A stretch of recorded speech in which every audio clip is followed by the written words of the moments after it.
Deep Dive Podcast by the Boca Raton Tribune. Welcome back to Deep Dive. Today we're tackling something pretty heavy. It's the recent designation of Antifa, the anti-fascist movement, as a domestic terrorist organization. This came down via a new executive order. So our mission here is to, synthesize what we know. We're drawing heavily on a news report from September 23rd, 2025. We want to get past the noise and figure out, well, three things, really. What exactly is this movement? Why this order now? And maybe the biggest piece of the constitutional storm this is kicking up. Right. And when you look at this executive action, the fascinating thing, or maybe the troubling thing, is this sort of definitional crisis. Mm-hmm. How can you actually label an ideology, something that's, a loose set of beliefs, no real membership list, no clear leader? How do you apply a legal term like terrorist organization that's usually meant for groups like, say, Al-Qaeda, foreign structured groups? That ambiguity is, I think, where the whole fight lies. Because if this label sticks, if the administration makes it work legally, it just unlocks a whole raft of government powers. Yeah. And that's the huge challenge to free speech and due process that we really need to break down for you. Okay, yeah, let's unpack the politics first. Because the timing, the sequence of events here feels pretty crucial. It really sets the stage for the legal fight. So President Trump signed this executive order, made it official. Antifa is now labeled a domestic terrorist organization. It's a very public declaration, and it's framed as a necessary step against supposed left-wing political violence. And there's a specific trigger point cited, isn't there? The promise to take this action came right after the terrible murder of conservative activist Charlie Kirk earlier this month. The administration explicitly linked the order to concerns about rising political violence. But we need to pause right there on that link, because the source material we have adds a really critical piece of information. It says, quite clearly, there is no public evidence tying Antifa to Kirk's assassination. That's right. The accused gunman, Tyler Robinson, isn't cooperating, and the motive, officially, it's still unknown. And that gap, between the political reason given and the actual established facts, that seems pretty significant. It suggests the designation might be, well, let's say politically motivated, using the public reaction to that awful event rather than being purely based on evidence presented so far. Right. It feels like using a moment of crisis to push through a specific legal change. And the language around it has been intense. The president called Antifa a sick, dangerous, radical left disaster. And crucially, he specifically said they'd go after its funding. That focus on money, that feels like a big clue about the underlying objective. It does. We should definitely come back to that funding aspect. But before we get into the legal strategy, we have to define who or what is being targeted. If there's no HQ, no membership roster, no boss, what is Antifa, fundamentally? Well, the name itself, Antifa, it's just short for anti-fascist. Simple enough.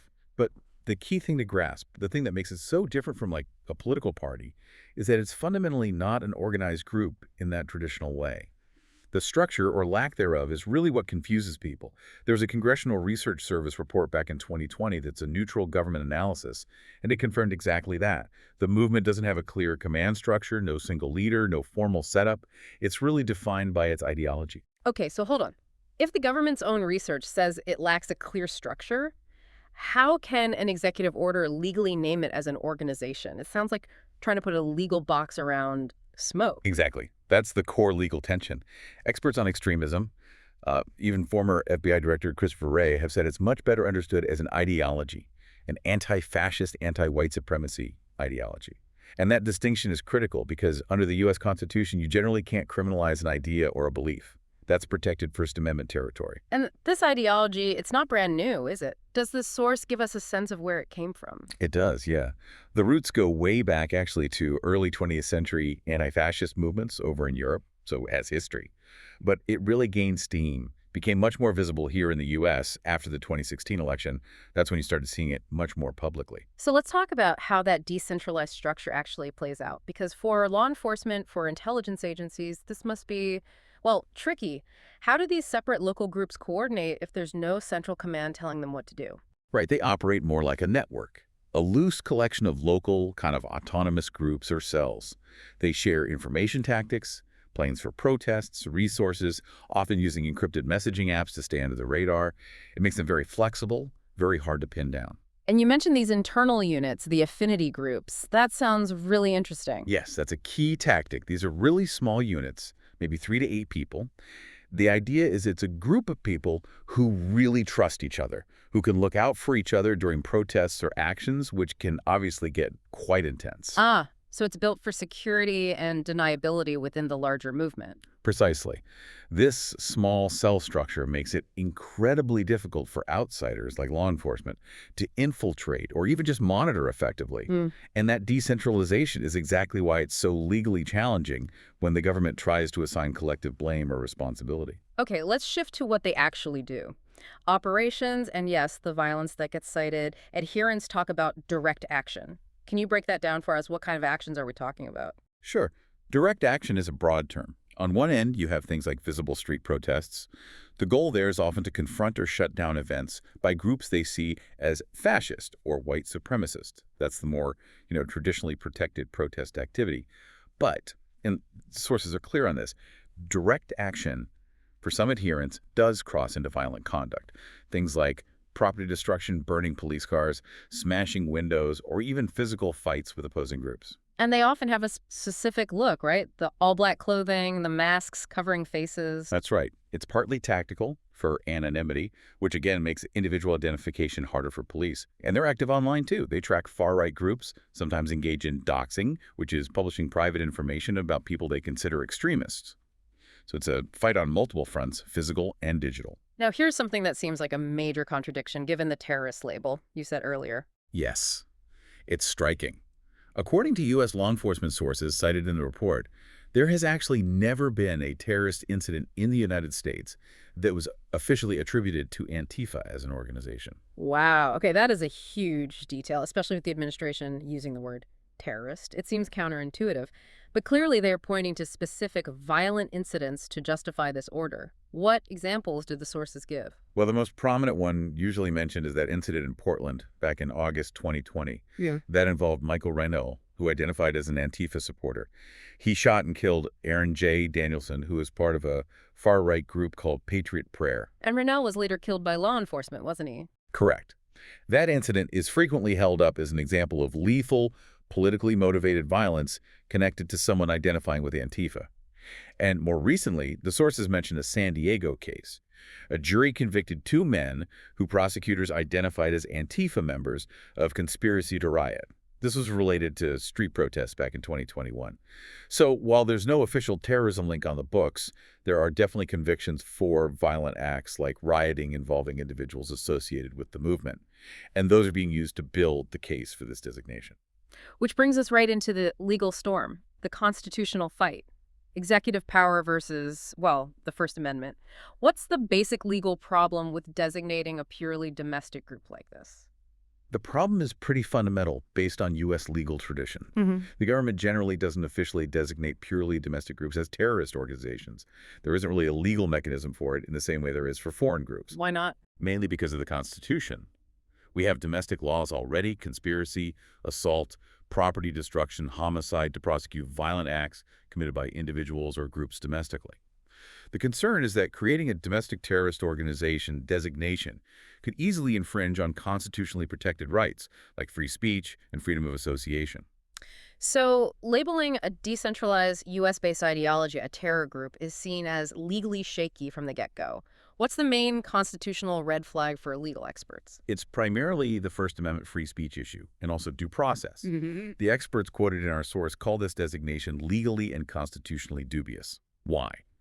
Because simply believing in an ideology like anti-fascism isn't a crime in the U.S.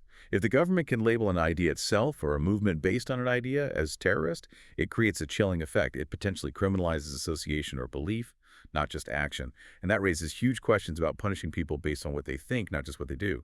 It almost sounds like the terrorist label itself might be a means to an end rather than the end goal. If the administration perhaps knows the label itself is constitutionally wobbly, what's the practical effect they're aiming for with this executive order? I think you've hit the nail on the head there. According to a Justice Department official mentioned in the source, the real power of this order isn't necessarily the public label, it's what the designation unlocks. It's designed to give the government expansive investigative and surveillance authorities and powers. Wait, hang on. So the primary goal might not be prosecuting people under this new terrorist label, but more about getting new tools to investigate them in the first place. That seems to be the crux of it, yes. It looks like an attempt to bypass some of the existing restrictions on domestic surveillance. By applying a terrorism-related framework, even domestically, they might gain access to investigative techniques usually reserved for foreign intelligence threats. And that brings us right back to the money, the funding sources the president mentioned targeting. Is that the key to unlocking those foreign-focused powers? Connecting it to overseas money? It certainly looks like a major part of the strategy. A White House source did confirm they're focusing heavily on finding links to foreign bank accounts, foreign money possibly influencing things here. If they can establish some kind of international financial connection, however tenuous. Then they might argue it justifies using surveillance tools normally associated with international counterterrorism. Exactly. That could potentially allow them to monitor encrypted communications, financial transactions, things that are much harder to access under purely domestic criminal investigation rules. It's a way to potentially bridge the gap between domestic activity and foreign intelligence tools. Okay, so let's try and synthesize this for you, the listener. This is complex, a real tangle of politics and law. What we seem to have uncovered is that this executive order, it's probably less about actually dismantling a specific structured organization, because that doesn't really exist in a traditional sense. It seems much more about trying to shift the legal ground rules for investigating domestic dissent.